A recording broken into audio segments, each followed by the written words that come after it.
بسم اللہ الرحمن الرحیم۔ حدیث ہے، بہت واقعہ ہے۔ رسول خدا صلی اللہ علیہ وآلہ وسلم رسول خدا تشریف لے کے جا رہے تھے اپنے اصحاب کے ساتھ، تو ایک جگہ پر ایک غلہ جس کے پاس جانور تھے، بھیڑ بکریاں تھیں، تو رسول خدا نے اس سے کہا کہ دودھ کی درخواست کی، مگر اس نے جو ہے وہ کوئی عذر خواہی کی، اور پھر جاتے ہوئے جو ہے وہ بولا مولا رسول خدا دعا بھی دے دیں، دودھ بھی نہیں دیا، دعا بھی مانگ رہا ہے۔ تو رسول خدا نے بولا خدا تمہارے رزق میں اضافہ کرے۔ پھر آگے نکلے، ایک اور جگہ ایک اور شخص تھا، اس کے پاس بھی جانور تھے، تو اس نے رسول خدا کو دودھ پیش کیا، تو کہا میرے لیے بھی دعا کریں۔ تو رسول خدا نے اس کے لیے دعا کی کہ پروردگار تمہارے رزق میں برکت دے۔ اصحاب تھے، کہتے ہیں یا رسول اللہ، جس نے آپ کو نہیں دیا اس کے لیے آپ اضافے کی دعا مانگ رہے ہیں، جس نے آپ کو دیا آپ اس کو کہہ رہے ہیں کہ برکت دے۔ کہا کہ اضافہ کا مال نہیں ہے، برکت کا مال ہے۔ آپ کے پاس جو ہے وہ بہت کچھ ہو، لیکن آپ کے پاس سکون نہ ہو۔ آپ بہت خوبصورت سی عمارت بنا لیں، گھر عمارتوں سے نہیں بنتے، گھر لوگوں کے رشتوں سے بنتے۔ آپ اپنے لیے بہت کچھ کریٹ کر لیں، آج آپ کچھ نہیں تھے، زیرو تھے، کل آج آپ کے پاس بہت دولت آ جائے، ثروت آ جائے، لیکن وہ رشتے ختم ہو گئے، وہ محبتیں ختم ہو گئیں، وہ عبادتیں ختم ہو گئیں۔ کتنے اور مشہور واقعات ہیں، بہرحال خود صدر اسلام کے کہ شخص آتا تھا رسول خدا کی خدمت میں اور کہتے تھے کہ یا رسول اللہ کچھ نہیں ہے، فقر ہے، دعا کریں۔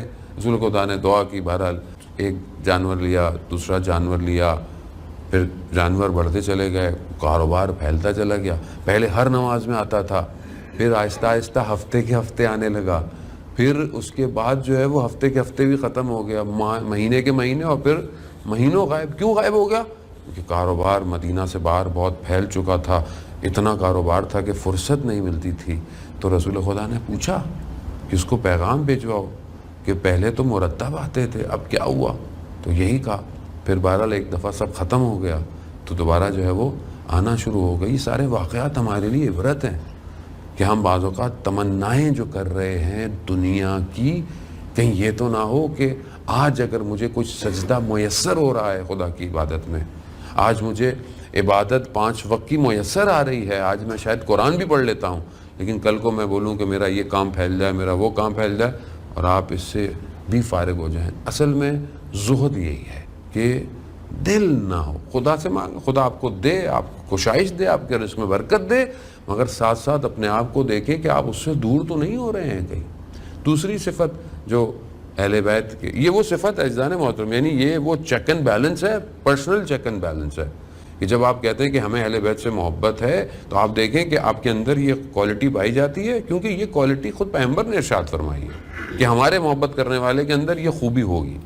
دوسری خوبی کیا ہے کہ وہ عمل خیر میں بہت حریص ہوتا ہے، یعنی اچھا عمل کرنے میں بہت جلدی کرتا ہے اور بہت زیادہ کرتا ہے۔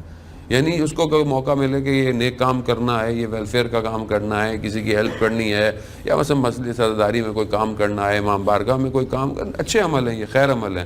ان خیر عمل میں جب اس کو کہا جائے تو وہ پیچھے نہیں ہٹتا، بلکہ دوڑتا ہے، کوشش کرتا ہے کہ میں مثلا ابھی کوئی ذمہ داری دے دیں پریزیڈنٹ صاحب، تو اگلا آدمی آپ ادھر نکل جائیں ادھر نکل جائیں، کوشش کریں، تو اس کا مطلب یہ صفت آپ کے اندر پائی نہیں جاتی، بلکہ آپ بڑھ چڑھ کر آگے آئیں کہ یہ کام میں کر لوں گا، یہ کام میں کر لوں، کیونکہ عمل خیر ہے۔ جو عمل خیر کے اندر حریص ہوتا ہے، لالچ رکھتا ہے، وہ یہ صفت اور کوالٹی اہل بیت کے ماننے والوں میں پائی جاتی ہے۔ اور اسی سے ہی دیکھیں دنیا چلتی ہے۔ اگر لوگ عمل خیر کے اندر بھی کیلکولیٹر رکھ لیں کہ مجھے کیا فائدہ ہوگا، میرا کیا فائدہ ہوگا، میں اگر یہ کام کرتا ہوں تو ایٹ دا اینڈ میرے کو کیا فائدہ ہے، تو اس کا مطلب ہے کہ پھر آپ خیر کو بھی دنیا سے ریلیٹ کر رہے ہیں۔ دنیا نہیں ہے، خیر میں رزلٹ تو آخرت میں ہے، اور یہ خوبی محبت کی وجہ سے ہے۔ بہرحال امید ہے کہ انشاءاللہ یہ خصوصیت تو ہمارے مومنین میں بہترین پائی جاتی ہے کہ بہرحال جب کسی کو کوئی دعوت دی جائے یا کام کی جائے تو بڑھ چڑھ کر ہم کام کرتے ہیں، ہیلپ بھی کرتے ہیں۔ تیسری صفت جو ہے وہ ورع فی الدین ہے۔ ورع فی الدین جو ہے وہ بھی جو ہے وہ زہد ہی کی ایک سمجھ لیں کہ ایک اور ڈگری ہے کہ انسان جو ہے وہ تقوی کی ہائی سٹیجز جو ہوتی ہے وہ ورع ہوتی ہے۔ تو انسان دین کے معاملے میں، یعنی جب دین کی کوئی چیز آئے یا دین کے معاملے میں یا حلال حرام کا معاملہ آ رہا ہو تو وہاں اسے اپنے آپ کو دیکھنا چاہیے کہ وہ اپنے آپ کو ان معاملات میں، ان تقوی پرہیزگاری میں کس مقام پہ پہنچتا ہے۔ بہرحال بہت ساری چیزیں بہت قریب ہیں حدیث میں تو چھوٹا سا طالب علم ہوں، میرے لیے بہت زیادہ تفسیر میں تو وہی بہرحال بیان کرتا ہوں جو استادوں نے بیان کی، ترجمہ کر دیتا ہوں آگے خدمت میں آ کے سیدھا اسٹریٹ سا۔ تو ایک چیز جو کوالٹی اہل بیت کے ماننے والے اور محبت کی وجہ سے ہے وہ نشاط ہے قیام فی اللیل میں۔ یہ جو خوبی ہے یہ واقعاً ہمارے لیے بہت ضروری ہے۔ میں سمجھتا ہوں جس دور میں ہم زندہ ہیں، اس دور میں مشکلات اتنی زیادہ ہیں، فتنے اتنے زیادہ ہیں اور شیطان کی حربے اتنے سٹرونگ ہیں کہ اگر یہ رات کو کھڑے ہونا، یعنی قیام فی اللیل یعنی رات کو کھڑا ہونا یعنی کس کے آگے کھڑا ہونا؟ خداوند متعال کے آگے کھڑے ہونا۔ اب یہ جو رات کا یعنی تہجد نماز یا نماز شب پڑھنا، یہ اتنی امپورٹنٹ ہے کہ یہ آپ کے سارے معاملات کو حل کر دیتی ہے۔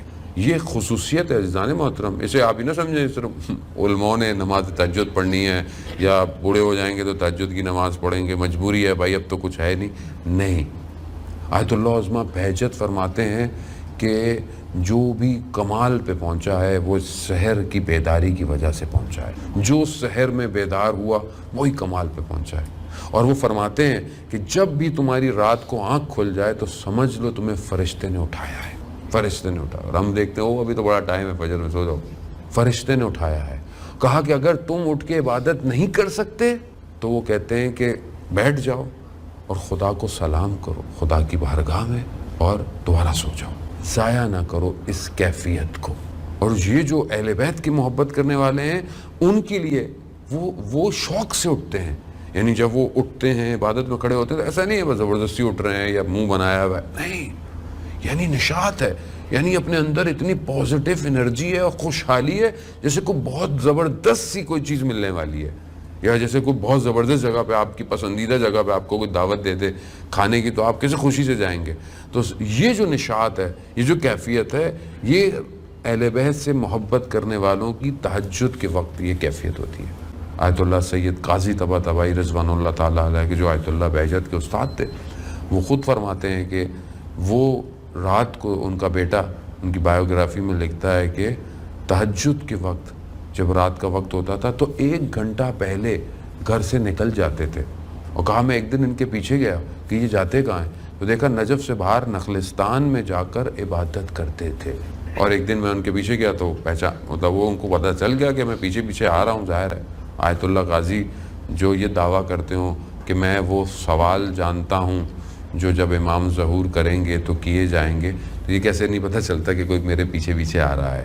تو وہ انہوں نے بیٹے کو بھی کہا کہ بیٹے کو عبادت کرو۔ وہ خود فرماتے ہیں کہ جب میں تہجد میں کھڑا ہوتا تھا یعنی عبادت میں، تو میں اپنے اطراف سے اپنے آس پاس سے ڈسکنیکٹ ہو جاتا تھا، منقطع ہو جاتا تھا، اور جو زمین آسمان میں ذکر ہو رہا ہوتا تھا مجھے اس کی صدائیں آتی تھیں، جو قرآن کہہ رہا ہے یسبح للہ ما فی السماوات و ما فی الارض، یعنی دنیا اور زمین کیا کر رہی ہے؟ تسبیح کر رہی ہے۔ یہ تسبیح کی آواز ان کو آتی تھی۔ عزیزان محترم، بہرحال ہمارے پاس تو یہ قریب میں جب ہم کسی آئمہ کی بات کرتے ہیں تو ظاہر ہے مولا جیسے تو ہو نہیں سکتے، بڑے آرام سے ہم سائڈ پہ ہو جاتے ہیں۔ پھر ہم کہتے ہیں کہ بھائی مولا جیسے نہیں ہو سکتے تو ان کے اصحاب جیسے، تو وہ بھی نہیں ہو پاتے کیونکہ وہ زمانہ کوئی اور تھا، آج کا زمانہ بڑا ماڈرن ہے۔ تو پھر اب ہمارے پاس جو سب سے زیادہ آپشن نیئرسٹ ہے وہ یہ علماء ہیں جو 100 سال کے اندر آئے، کہ بہرحال انہوں نے اسی دور کے اندر زندگی گزاری۔ اور اس کے علاوہ ہمارے پاس وہ شہداء ہیں کہ جو ہمارے ہی زمانے میں جوانی حالت میں شہید ہو گئے، یعنی یہ شہداء کی زندگی اور ان کے نامے پڑھیں۔ خود آیت اللہ خامنائی فرماتے ہیں کہ جو ہے وہ شہداء کی وصیتوں کو پڑھیں، شہداء نے جو وصیتیں لکھی ہیں ان کو پڑھیں، آپ کو احساس ہوگا کہ یہ کتنے بڑے ولی خدا تھے، یعنی جن کو خود یہ پتہ ہو کہ کون سا دن ان کی زندگی کا آخری دن ہے۔ آیت اللہ جوادی عاملی کا مشہور واقعہ کہ آیت اللہ جوادی عاملی جب جنگ تھی تو یہ تبلیغ پہ جاتے تھے، جب وہاں پہ جنگ میں جا کر لوگوں کو مطلب دین کا درس دینا اور موٹیویٹ کرنا، تو فرماتے ہیں کہ میں ایک دفعہ ایک جگہ پہ گیا ہوا تو عراقی جو تھے وہ سامنے چوٹی پہ تھے اور نیچے پہاڑی کے درمیان میں پانی کا چشمہ تھا، پانی وہیں تھا، نماز کا وقت ہو گیا۔ نماز کا جب وقت آیا تو اب اگر پانی کے لیے اترتے ہیں تو اوپر سے جو ہے وہ سیدھی سی گولی آئے گی، مر جائیں گے۔ تو پوچھا جوانوں نے کہ آغا کیا کریں؟ ان کا بھائی دین جان بچانا جو ہے وہ مہم ہے، امپورٹنٹ ہے، تو تم تیمم کر لو، تیمم کرو اور نماز پڑھو، دین یہی کہتا ہے۔ تو تھوڑی دیر جوانوں نے بولا کہ وہ ایک جوان ہے 14 یا 16 سال کا، وہ پانی کی طرف جا رہا ہے، آپ اس کو روکیں، آپ کے کہنے پہ رک جائے گا۔ آغا نے اس کو آواز دی کہ کہاں جا رہے ہو؟ تو اس نے مڑ کے آغا کو دیکھا اور مسکرا کے دیکھا، کہا کہ تم ابھی وضو ساقط ہے، تیمم کر کر نماز ہو جائے گی۔ اس نے مسکرا کر آغا کو دیکھا، اس نے کہا کہ آغا بیزارید، فارسی میں کہا رہنے دیں، آخری نماز مجھے خوشحالی میں پڑھنے دیں۔ یہ 16 سال کا لڑکا ہے، وضو کر کے آ گیا، نماز ہوئی، آپریشن سٹارٹ ہوا اور اسی کنارے پر بلایا آغا کو۔ وہ جوان اسی کنارے پر شہید ہو گیا بعد میں، اور جب اس کے چہرے کو دیکھا تو وہ مسکرا رہا تھا، یعنی گویا وہ یہ جانتا تھا کہ وہ جو یہ نماز پڑھ رہا ہے یہ اس کی آخری نماز ہے۔ وہ کہتے ہیں آغا جوادی نے ریت اٹھائی اور اپنے سر پہ رکھی، کہا کہ یہ کون سا درس ہے جو امام خمینی نے ان جوانوں کو دیا اور ہمیں نہیں مل پایا؟ کیا چیز ہے جو ان کو اتنے مقام پہ لے گئی؟ بہرحال آیت اللہ جوادی عاملی خدا ان کو سلامت رکھے، ان کو سلامت رہنا تھا، ورنہ اتنی ساری تفسیر اور کتابیں اور درس ہم نہیں حاصل کر سکتے تھے۔ بہرحال یہ خود ان کو خدا نے توفیق دی۔ تو عزیزان محترم، یہ جو حصہ ہے یہ سب تہجد کی نماز سے ملتا۔ آیت اللہ کشمیری رضوان اللہ تعالیٰ علیہ فرماتے ہیں جو کم میں جوار حضرت معصومہ سلام اللہ علیہ میں دفن ہے، وہ فرماتے ہیں کہ تمہیں دین چاہیے تو تب تہجد، تمہیں دنیا چاہیے تو تہجد پڑھو، تمہیں آخرت چاہیے تو بھی تہجد پڑھو۔ یہ کہاں سے لے کر آئے ہیں؟ امام جعفر صادق علیہ السلام کی حدیث ہے، امام فرماتے ہیں کہ اگر تم اپنے چہرے کا نور چاہتے ہو تو تہجد کی نماز پڑھو۔ بعض روایات تو ایسی ہیں کہ لیسا من شیعتنا، وہ ہمارا شیعہ ہی نہیں جو صلاۃ اللیل کو ترک کر دے۔ یہ خصوصیت ہے عزیزان محترم، یہ محبت کا اظہار ہے۔ آپ محبت کر رہے ہیں اہل بیت سے، اور وہ کیا کہہ رہے ہیں؟ خدا کو سجدے کرو۔ کس میں؟ اپنی تنہائی میں، اپنی خلوت میں۔ اور کس مقام پہ انسان پہنچ جاتا ہے، اللہ